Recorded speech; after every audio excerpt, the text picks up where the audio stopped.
साकारापि निराकारा मायया बहुरूपिणी त्वं सर्वादि अनादिस्त्वं कर्ती हर्ती च पालिका।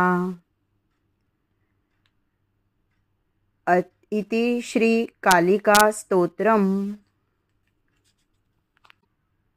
मायेच्या योगाने साकार आणि निराकार अशी अनेक रूपे तू धारण करतेस।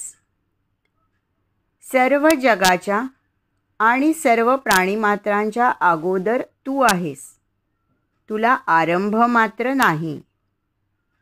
निर्माण करणारी, हरण करणारी आणि पालन करणारी अशी सर्व काही तूच आहेस। हे होते श्री कालिका स्तोत्र।